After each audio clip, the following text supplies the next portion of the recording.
기경기합시다.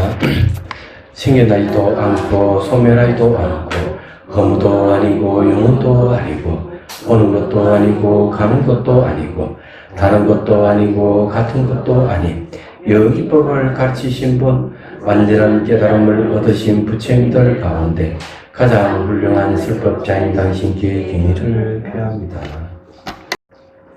449편 7번째 이야기. 때와 장소에 맞지 않는 말만 하는 랄루다이 비구. 부처님께서 제타완나에 계실 때 랄루다이 장로와 관련해서 개송 152번을 설하셨다. 랄루다이 장로는 잔치집에 가서 장례식에서 하는 담장박 경을 낭송하곤 했다. 그는 장례식이 진행되고 있는 곳에 가서는 담장박경을 낭송하지 않고 이렇게 행복경을 낭송했다. 이게 서로가 이제 잘 안 맞는 이야기죠. 잔치집에 가면은 잔주집에 맞는 경을 낭송하고 장례식이 진행될 때는 거기에 맞는 걸 이제 해야 되는데 반대로 하는 거죠. 이런 스님들도 하여튼 희한한 스님들 다 있어. 부처님 당시에도 이렇게 하니까. 그래서 때와 장소에 맞지 않는 말만 하는 랄루다이 비구라 했는데, 실제로 이제 세속에서도 그 지혜가 통하는 것은 때와 장소에 맞는 말을 할 때 그게 이제 지혜가 있는 말이다 이렇게 얘기를 하는 거고, 또 지금 해야 될 것인지 하지 말아야 될 것인지를 잘 가려서 해야 될 때도 있다는 걸 이제 말씀드립니다. 자, 읽어볼게요. 많은 천신과 인간들이 최상의 행복을 소망하며 행복에 관해 생각하니 행복에 대해 설레 주소서. 의석은 니와 사귀지 않고 현자와 가까이 하고 존경할 만이를 존경하는 이것이 최상의 행복. 분수의 만난 장소에 살고 일찍 공덕을 쌓고 스스로 바른 서원을 세우는 이것이 최상의 행복. 많이 배우고 기술을 익히며 계율을 잘 익히고 의미 있는 대화를 나누는 이것이 최상의 행복. 부모를 섬기고 처자식을 돌보고 평화로운 직업을 갖는 이것이 최상의 행복. 네. 보시하고 청정하게 살고 천지를 보호하고 비난받지 않는 일들을 하는 이것이 최상의 행복. 악을 싫어하여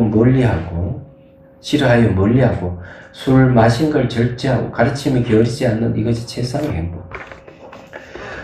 존경하고 겸손하고 만족하고 감사하며 적당한 때 법문을 듣는 이것이 최상의 행복. 인내하고 온화하고 비고와 함께하며 적당한 때에 법담을 나누는 이것이 최상의 행복. 감각을 단속하고 청정히 살고 사성제를 숙고하며 열반을 실현하는 이것이 최상의 행복. 세상사에 부딪혀도 마음 흔들리지 않고 슬픔에서 벗어나고 오요문을 제거하고 두려움에서 해탈하는 이것이 최상의 행복. 이와 같이 행하는 이는 어느 곳에 있든 실패하지 않고 어느 곳에 가도 평안하리니 이것이 최상의 행복. 이게 이제 문제네요. 그는 장례식에서 보배경을 낭송하기도 했다. 그래서 현재 여기에 지금 얘기하는 행복경을 이제 이렇게, 아니 왜 그 장례식이 진행되는 곳에 가가지고 왜 이렇게 행복경을 낭송하고 그래요? 또 장례식에 가서 또 보배경을 낭송하기도 했다 하니까, 사실 그는 어디를 가든 처음에는 어떤 말을 할 의도로 출발했지만 나중에 가서 항상 전혀 다른 말을 하곤 했다. 그리고 자기가 생각했던 것과 전혀 다르게 말하고 있다는 사실조차도 알지 못했다. 이 심각한 문제네요. 비구들이 그가 이렇게 경우에 맞지 않게 말하는 걸 듣고 부처님께 말씀드렸다. 부처님이시여, 랄루다이는 잔치집에 가거나 장례식에 가거나 전혀 도움이 안 됩니다. 비구들의 그가 이렇게 말하는 것이 이번이 처음이 아니다. 과거 생에서도 옳은 말을 한다는 것이 잘못된 말을 하곤 했다. 이게 전생도 그렇게 했다. 이 습이라 하는 게 무섭다는 걸 얘기를 하는 겁니다. 익힌 습이 이 생에 와서도 그렇게 한다는 거죠. 부처님께서 이렇게 과거생 이야기를 시작하셨다. 랄루다의 과거생 이야기입니다. 아키다타와 그의 아들 소마다타. 오래된 옛날에 베나레스에 아키다타가 살았다. 그 바라무니께는 소마다타 구마라라는 아들이 있었다. 그는 왕의 총애를 받는 시종이었다. 바라무는 2마리 소를 땅을 경작하고 살아가고 있었다.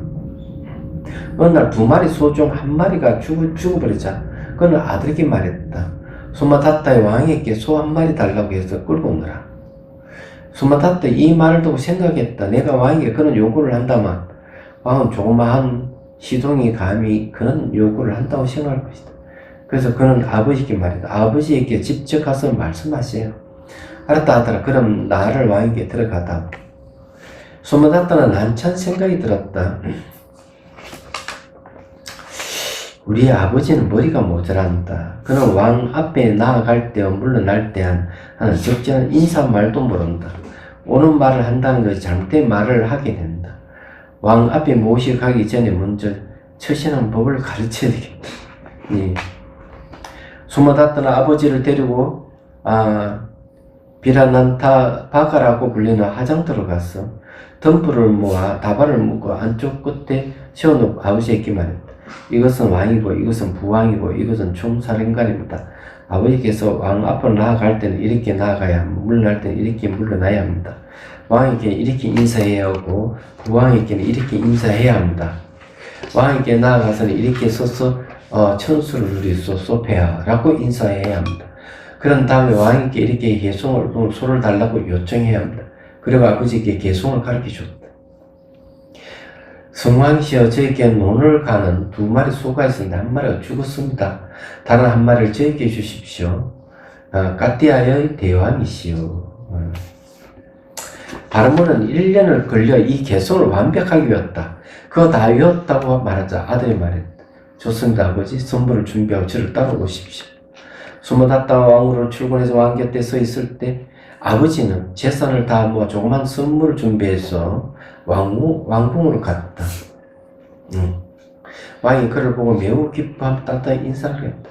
먼 길을 오시느라 수고가 많아서 무슨 일로 왔는지 말해보시오. 자, 여기에는 이제 우리 하나 알아야 될 것이 있어요. 왕은 크사트리아. 그러니까 크사트리아라는 것은 이제 왕족에는 무사계급이에요. 바람부는 사제계급입니다. 그래서 이 사제계급이기 때문에, 이 왕에게 찾아가서 요구를 할 수가 있는 거예요. 계급이 높기 때문에 그래요. 왕보다 계급이 높아요. 무슨 말인지 이해가 돼요? 지금도 마찬가지예요. 그 청전선 이야기 들어보면, 그 장군, 그냥 별 4개 단 장군이 하고 이제 어느 청년하고 차가 서로 급부르기를 밟았어. 근데 젊은 이 청년이 차에서 내리든지 그 장군에게 삿대질을 하면서 차 빼라고 고함을 지르는 거예요. 이 말이 안 되죠. 나이도 들고 대장인데 별 4개인데. 그런데 그 대장은 아무 군말 없이 차를 뺐어요. 그래 그 청년이 누구냐? 바람문제 종족이야. 그러니까 계급이 높은 거죠. 최상의 계급을 가진 네가 바람문. 지금도 마찬가지다 이게야. 근데 는 굳이 당신 말을 할 거 없죠. 그래서 갈 수 있는 거죠. 왕궁에 가서 가능한 겁니다. 그래서 이제 왕이 먼 길로 오시느라 수고가 많아서 무슨 일로 왔는지 말해보시오. 바람문이 이렇게 해송을 읊었다. 성왕이시여 저에게 논을 가는 소가 2마리가 있었는데 1마리가 죽었습니다. 다른 1마리를 가져가십시오. 가티야. 1마리 달라 해야 되는데 1마리 마저 가져가라 이래버리는 왕이 의아해서 물었다. 그게 무슨 말이요? 다시 말씀해. 바람문이 전보다 더 정확하게 이 개수를 받는 왕은 바람문이 말이 헛나와서 말하려고 했던 의도 전혀 다름을 했다는 것을 알고 미소를 지으며 말했다. 소마다타 집에 소가 많은 모양이구나. 폐하게 주실 만큼 있습니다. 왕은 소마다타 하는 말의 대답에 만족하여 바람문에게 16마리 소와 보습과 가구들과 거주한 마을을 하사했다. 왕은 바람문의 계급을 걸맞는 선물하고 돌려보냈다. 그리고 계급에 걸맞는 선물이란 말 그런 거예요. 왕을 한 마리 주십시오 했는데 왕은 이 지금 이제 소모다타의 아버지가 지금 하는 게 말이 흩나와가지고 한 마리 마저 가져가라 이렇게 얘기를 한 거야. 그래 왕이 가만 들어보면 이상하거든. 그래서 이제 이 아들에게 물어보고 다시 이제 소를 이제 하사하는 얘기예요. 부처님께서 이야기를 마치시고 이렇게 그때 사람들을 확인해 주셨다. 그 당시 왕은 안난다이고 바람문은 지금은 날루다이고 수마다타는 바라나다. 그리고 이렇게 덧붙이셨다. 비구들이요, 날루다이는 어리석어서 시적절한 말을 하지 못한 것은 이번이 처음이 아니다. 배우지 못한 사람은 마치 황소와 다를 바가 없다. 부처님께서 이렇게 말씀하시고 개성을 읊으셨다. 배움이 적고 마음도 닦지 않는 이는 게으른 황소처럼 살만 쪘을 뿐 지혜는 전혀 잘하지 않는다. 여러분들 이제 이 부처님 법을 공부를 하는 만큼 지혜가 이제 많이 생기리라고 이제 봅니다. 그래서 이 뭐든지 자기 하는 행동이 단순하지 않고 반복적인 그런 행동을 했을 때는 이 전생과 인연이 있다 이렇게 생각을 하십시오. 제가 아는 스님도 계속 똑같은 반복되는 꿈을 꾸는데 그 어릴 때부터 꾸는 꿈이 절이야. 그래서 대한민국을 찾아도 없고 출가해서 찾아도 그 절이 없었어요. 그러다가 98년도에 이제 남부타사에 이제 갈 때 그때 이 스님하고 같이 갔었거든요. 정화 스님, 그 다음에 원순 스님, 그 다음에 이제 다른 이제 이 원순 스님 사이 원행 스님, 그리고 나 이렇게 4명이 갔었어요. 이 원행 스님이 이제 바로 해당하는데 어릴 때부터 꿈을 꾸도 그것이 똑같은 꿈을 계속 반복해 꾸면서 저런 절인데 대한민국에 찾아도 그런 절이 없더라고요. 그러다가 이제 남부타사에 이제 공무로 이제 4명이 가다가 중간에 무이산에 내려서 그래서 하룻밤 자고 다시 이제 기차를 타고 이제 가기로 했거든요. 버스를 탔구나. 버스를 이틀 동안 버스를 타고 갔으니까. 그래서 거기서 이제 영락선사라는 절에 갔는데 그 절이 다른 이름 천심사라 하기도 해요. 근데 이 스님이 그 절에 갔더니만 이상한 행동을 보이는 거죠. 그래서 주의 스님을 만나서 이 원행 스님 하시는 얘기가 여기는 이러한 그 건물이 있었고 여기는 이러는 건물이 없었느냐고. 그렇게 확인해 보더니만 여기가 내 꿈에 나타난 그 절이다. 그건 전생에 자기 살았던 절이라는 거죠. 그래서 이게 반복돼서 나타나면 어릴 때부터 줄기차게 반복돼서 나타났다면은 그건 예사일은 아니죠. 이것도 이제 말도 함부로 실수하는 것도 반복해서 실수를 하고 이러는 것도 전생에 습하고 관련이 있는 것이죠. 그래서 이 얘기를 하는 겁니다. 그래서 여기 중요한 거는 많이 배워야 되고요. 마음을 닦아야 된다. 수행을 해야 된다. 이런 얘기예요. 그래야만 이게 말도 바르게 할 수 있고 그러는 거죠. 지혜라 하는 그런 거예요. 자, 8번째 얘기 봅시다. 454페이지. 부처님의 오도성입니다. 부처님께서 나중에 안난다 장로의 질문에 대답하여 부리수 아래서 깨달음을 얻을 때 오도성을 다시 읊으셨다. 부처님께서는 6년 고행으로 깨달음을 얻지 못하자 고행이 해탈로 가는 길이 아니라고 결론 내리셨다.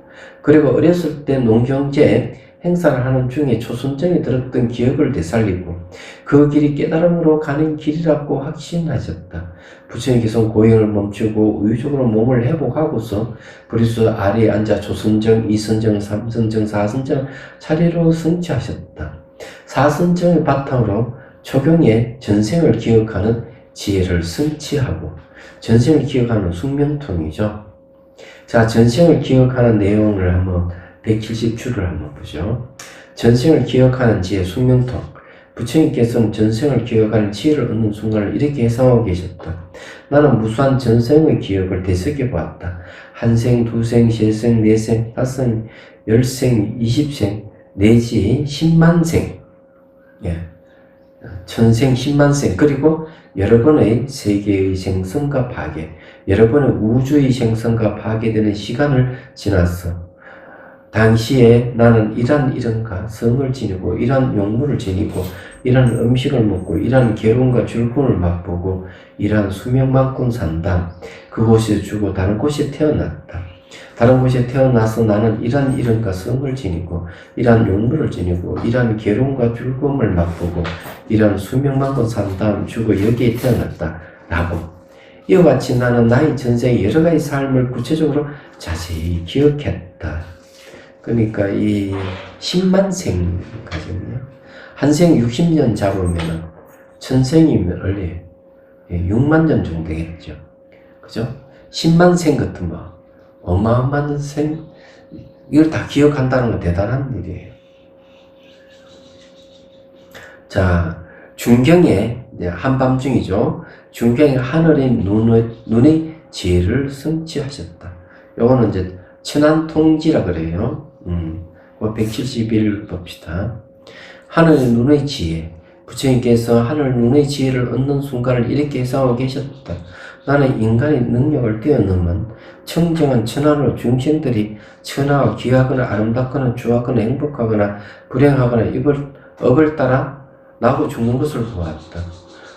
어떤 중생들이 몸과 말과 마음으로 악행을 저지르고 거룩한 분들을 비난하고 사견을 지리고 사견에 따라 행동하여 그들의 몸이 파괴되고 죽은 후에 괴로운 것, 나쁜 것, 타락한 것, 지옥에 태어나는 것을 보았다. 그러나 다른 중생들이 몸과 말과 마음으로 선행하고 거룩한 분들을 칭찬하고 바른 견해를 지니고 바른 견해에 따라 행동하여 몸이 파괴되고 죽은 뒤에 좋은 곳 천상에 태어나는 것을 보았다. 자, 여기서 중요한 거는 미래에 일어날 일들을 아는 것을 이제 이 하늘 눈의 지혜라 그러는데 천안 통지라 그래요. 천안 통지라 그러는데 중요한 것은 이 천안통의 특징은 미래에 일어날 일들을 안다는 거죠.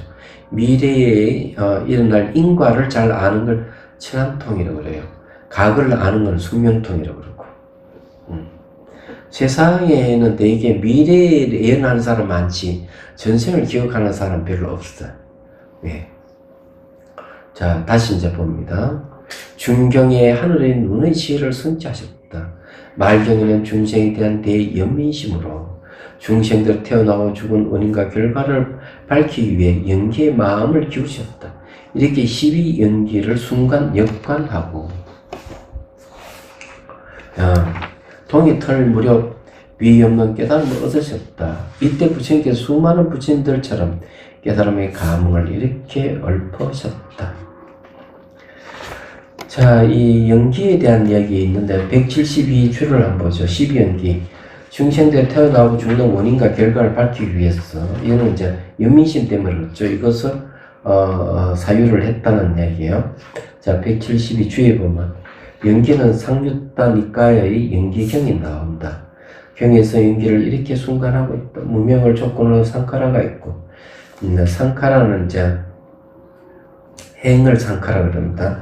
상카라를 조건으로 식이 일어나고, 식을 조건으로 정신 물질이 일어나고, 정신과 물질을 조건으로 여섯 감각 토대가 일어나고, 여섯 감각 토대를 조건으로 접촉이 일어나고, 감각 토대는 감각 기관을 얘기합니다.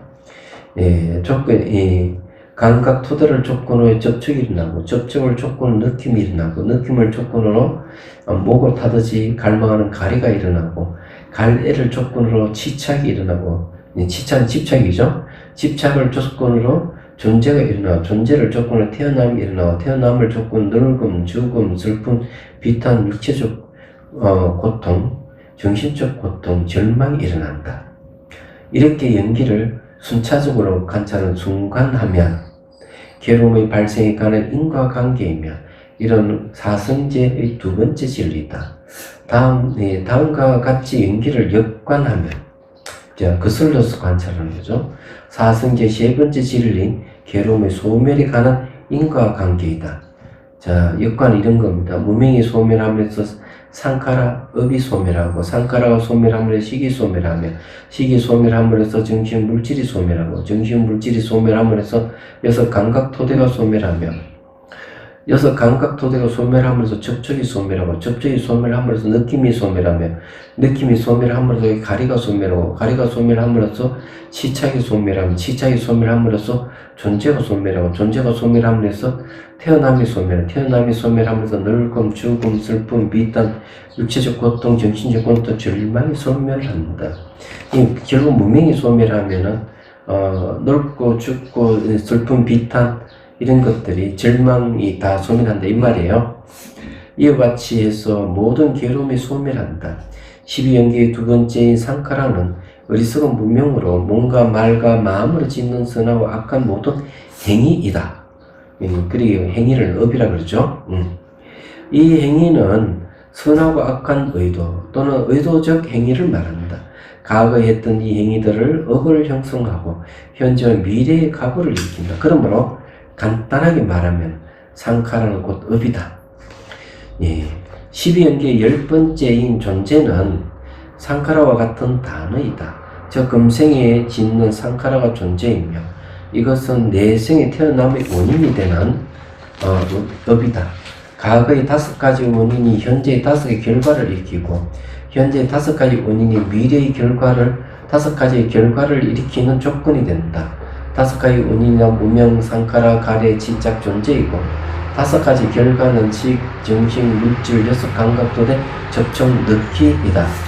그러면 12연기를 관찰하면 5가지 원인이 어떻게 5개의 결과를 일으킨지 관찰해야 됩니다. 12연기를 도표로 설명을 다음과 같다. 거기에 이제 여기 3세의 양중인가라고 하기도 하는데, 거기에 잘 보면 12연기를 과거, 현재, 미래로 나눠서 보죠. 그래서 이제 무명과 상카라는 여기 과거에 해당합니다. 그리고 이제 식부터 해가지고 존재까지는 현재고요. 태어나고 늙고 죽으면 이제 미래에 일어난 일들이에요.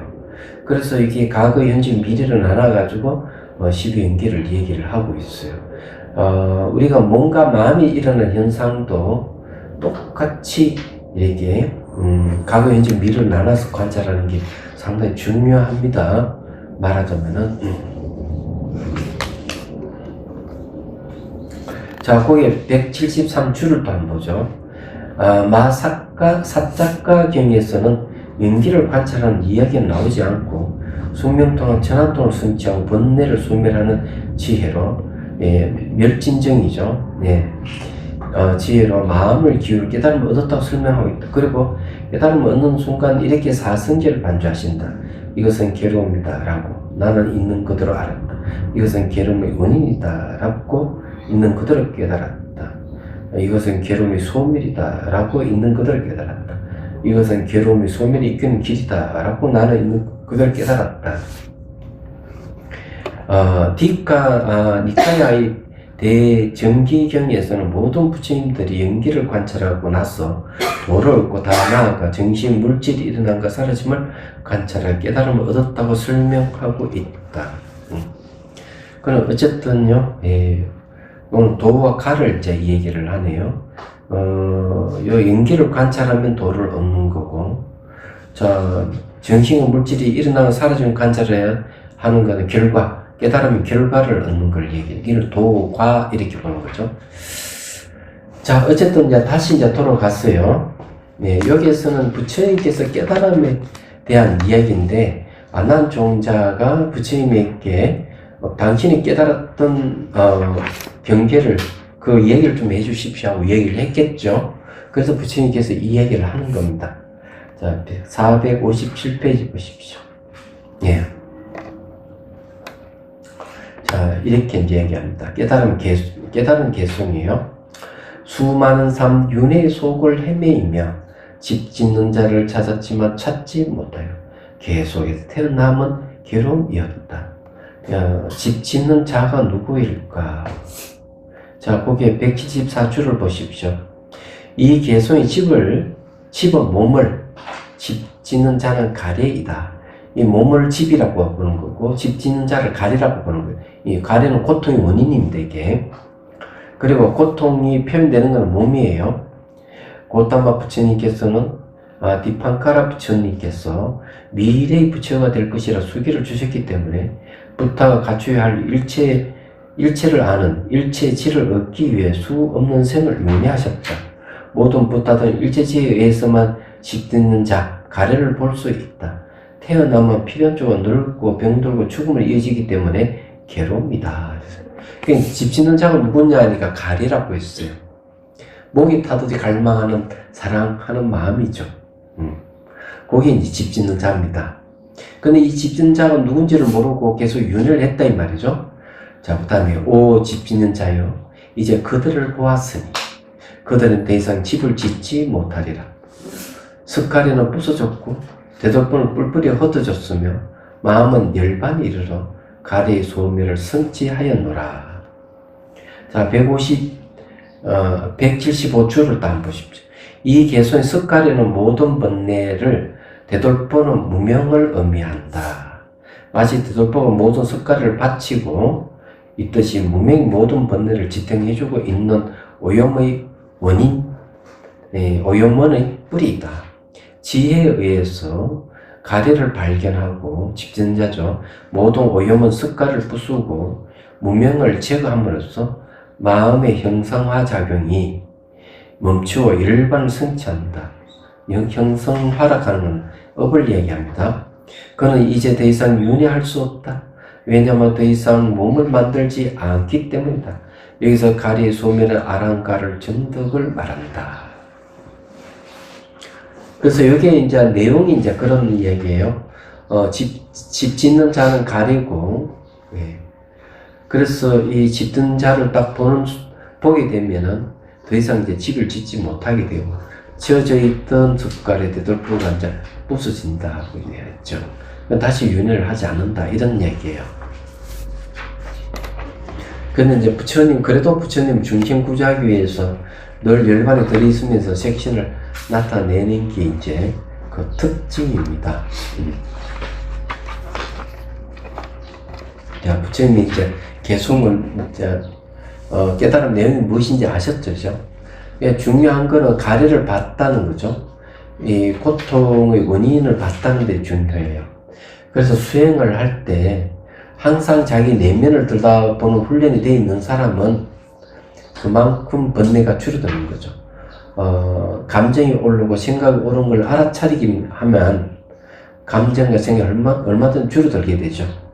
그러고 안을 보고 있는 이 힘이 좋아지면은 몸도 건강해져요. 바깥으로 마음이 에너지가 소모가 안 되기 때문에 그래요. 자, 9번째 얘기로 넘어가죠. 명상을 하고 공부를 하겠습니다.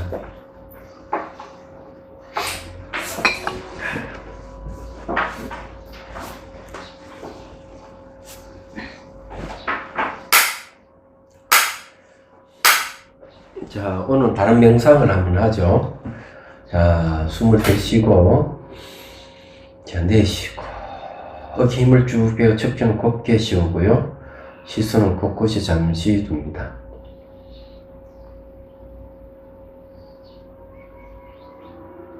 눈을 감고, 자, 차상을 생각하십시오. 차상 위에 다관이 있고, 그 다음에 막사발같이 큰 명상차자 있음을 떠올려봅니다. 자, 뚜껑을 열고 자기 좋아하는 녹차나 오룡차를 넣고 뜨거운 물을 부어줍니다. 상상을 할 때는 생생하게 하는 게 집중력을 일으키는 중요한 요소예요. 자, 다시 뚜껑을 닫고 명상차차 차를 쭉 따르십시오. 따르고 이제 상상이에요. 자, 찻잔을 들고 빛깔을 보고 향기를 맡으면서 자, 차를 마십니다. 자, 차물이 목을 통과해서 쭉 흘러들어가는 걸 상상하십시오. 차의 색과 향기와 맛이 자, 이 시냇물 흐를 때 쭉 흘러들어갑니다. 그리고 이제 머리에 물이 스며들듯이 하고 연상하십시오. 머리에 물이 스며들듯이 연상하는 게 포인트예요. 자, 그렇게 연상하면은 상상이 찬물에 몸이 잘 흡수됩니다. 자, 그래서 계속 차를 마십니다. 그래서 계속 마시면은, 몸 안에서 안개와 같은 그런 게 쫙 올라오면은, 그것도 역시 물이 스며들듯이 하고 연상을 해서 그것이 몸으로 흡수되도록 하면 돼요. 자, 그렇게 계속 이제 지켜보면서 차 명상을 합니다.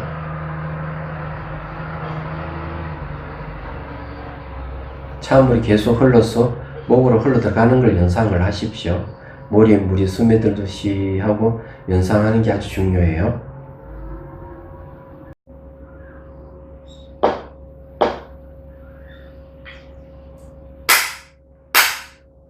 자, 저 상상소의 차자를 내려놓고, 자, 천천히 이제 눈을 뜹니다. 자, 명상을 이렇게 하면 돼요. 색향 및 감노차 맛이 가장 단순한 거예요. 하루 10분씩만 하면 속이 아주 편안해서 속병은 다 없어질 거예요. 이게 그렇게 하십시오. 일주일 후에 또 얼마나 뵀는지 한번 점검도 할까? 자, 9번째 이야기. 거지가 된 부자 아들 마단나. 부처님께서 이시빠따나에 계실 때 마단나와 관련해서 계속 155와 156번을 설하셨다. 마단나는 베나러스에 사는 8억 냥의 재산을 가진 부자의 아들로 태어났다. 어머니와 아버지는 아들의 교육을 어떻게 할 것인가 생각했다. 우리 집의 창고에는 재물이 가득 쌓여있다. 우리 아들을 원하는 대로 즐기도 해주는 것이 왜 달리 해줄 것이 있겠는가? 부모는 아들에게 노래와 악기를 배우겠다. 이것이 아들이 받는 교육의 전부였다. 이 도시의 8억의 재산을 가진 또 다른 부잣집에 딸이 태어났다. 그녀의 부모는 똑같이 생각하고 딸에게 춤과 노래를 가르쳤다. 두 사람은 결혼 정년기가 되자 전통의 간섭에 따라 결혼하였다. 세월이 흘러 양가의 부모가 죽자 그들은 16억 냥의 재산을 소유하게 됐다. 이제 그러네요. 부자의 아들은 간섭에 따라 하루에 세부 왕궁에 가서 왕을 아련하였다. 어느 날 건달들이 그를 우려먹을 계획을 꾸몄다. 이 부자의 아들은 술주매가 되기만 하면 돈을 우려먹을 수 있을 텐데 그에게 술을 먹는 법을 가르쳐주자. 건달들은 독한 술을 구하고 꾼 고기와 소금과 설탕을 준비하고 감자와 고구마를 들고서 그 왕궁에서 나오는 길목을 바라보며 앉아있었다. 그가 오는 것이 보이자 그들은 독한 술을 마시고 소금과 설탕을 손가락으로 조금 집어 입에 넣고 감자와 고구마를 씹으며 그에게 인사를 했다. 장수하십시오, 도련님. 도련님의 도움만 있다면 마음껏 먹고 마실 수 있을 텐데 말입니다. 이 말을 듣고 젊은이가 뒤따라오는 하인에게 물었다. 이 사람이 마시고 있는 것이 무엇인가? 최고급 술입니다, 주인남이. 맛있는가? 주인남이 이 세상에 이 술에 견줄 만한 술은 없습니다. 그럼 내 한번 마셔봐야겠다. 그는 하인에게 술을 조금 가져오라고 해서 처음에는 한 모금만 마셨는데 목금 넘어가는 맛이 짜릿하니 황홀한 기분이 휩싸이자 통째로 들이켰다. 얼마 가지 않은 건달들은 그가 매일 술 먹는 버릇이 들었다는 것을 알고 주위에 몰려들었다. 날이 가면 갈수록 그의 주위에 몰려든 건달들의 수가 점점 늘어만 갔다. 그는 한번 술을 마시는데 100냥, 200냥 나오겠다. 이젠 그는 습관처럼 어디를 가든지 돈을 사놓고 술을 마시면서 호기를 했다. 이 돈을 가지고 가서 꽃을 사와라. 이 돈을 가지고 가서 향수를 사와라. 이 사람은 천부적인 노는꾼이군. 이 사람은 춤을 잘 추는군. 이 사람은 노래를 잘 부르는군. 이 사람은 음악을 잘 연주하는군. 이 사람에게 1000냥을 주라. 저 사람이 2000냥을 주어라. 그는 이렇게 돈을 마구 뿌리겠다. 얼마 가지 않았어. 그는 자기가 가지고 있는 8억냥의 돈을 다 탐진했다. 그러자 건달들이 말했다. 도련님 재산을 다 써버렸습니다. 내 아내의 돈은 남아있는가? 이 다음에 있어요. 그럼 그걸로 가져올게. 그는 아내의 돈을 가져와서 다 탐진해버렸다. 시간이 지나자 그는 논을 팔고 숲을 팔고 정을 팔고 마차를 팔고 이제 그 말도 다 떨어지자 그릇과 식기를 팔고 담요를 팔고 옷과 외투를 팔았다. 그는 그렇게 술 마시고 즐기며 방탕하게 사는데 모든 재산을 다 날려버렸다. 누가 복권을 사가 돈을 몇십억의 복권을 탔는데 결국 그 사람은 도둑질을 하다가 깜빡이 간 이야기가 인터넷에 올라와 있더라고요.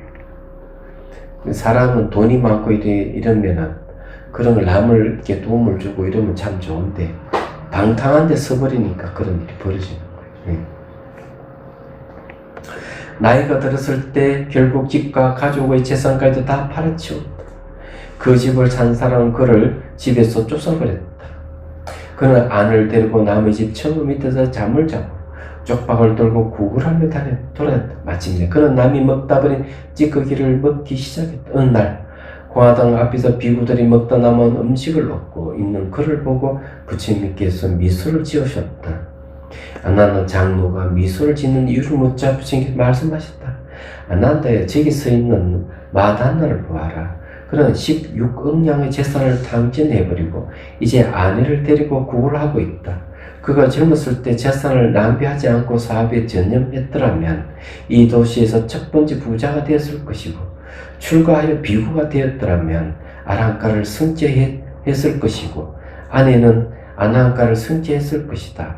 그가 중년 나이에 재산을 낭비하지 않고 사업에 전념했더라면 이 도시의 두 번째 가는 부자가 되었을 것이고, 출가하여 비구가 되었더라면 아난가를 승제했을 것이고, 아내는 사단가를 승제했을 것이다. 그 나이가 들어 재산을 낭비하지 않고 사업에 전념했더라면 이 도시에서 세 번째 가는 부자가 되었을 것이고, 출가했더라면 사단가를 승제했을 것이고, 아내는 수단가를 승제했을 것이다. 그러나 그는 이제 세속의 재산 다 날려버리고 출세가는 깨달음은 멀어져 버렸다. 그는 물이 말라 쩍쩍 갈라진 연못은 넓은 외가리 신세가 됐다. 부처님께서는 이렇게 말씀하시고 계속 읊으셨다. 젊어서 마음 공부도 하지 않았고 재산을 모으지도 않았네. 그들은 고기 없는 마른 연못의 넓은 외가리처럼 앙상하게 뼈만 남았네. 젊어서 마음 공부도 하지 않았고 재산을 모으지도 않았네. 그들은 내팽개쳐진 낡은 화살처럼 지난 날을 떠올리면 눈물을 짓네. 무시무시하네요, 그죠? 그래도 여러분들이 그래서 좀 젊었을 때 이 불법을 만나니 훨씬 좋다는 걸 얘기를 합니다. 깨달을 수 있는 기회가 훨씬 많아지니까. 자, 제12장 자신함, 이건 다음 시간에 하겠습니다. 그리고 또 오대산에 간 사진 한 300장 정도 벌써 가려냈고요. 그걸 지금 이제 글을 이제 쓰기 시작했는데 그게 완성돼서 글까지 들어가면 책으로 이제 나오겠습니다. 나중에 그것만 딱 보면서 다른 성기순례 하는 사람들도 도움이 될 것 같고요. 그리고 우리가 수행했던 수행법도 그 안에 넣을 겁니다.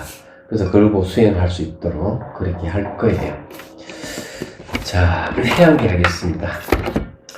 중생들을 구하려는 마음으로 깨달음의 정수를 이룰 때까지 부처님과 법과 성보에 항상 기인합니다. 지혜와 자비를 갖추고 유정을 위해 노력함으로써 부처님 앞에 머물겠습니다. 원만한 보리심을 일깨우겠습니다.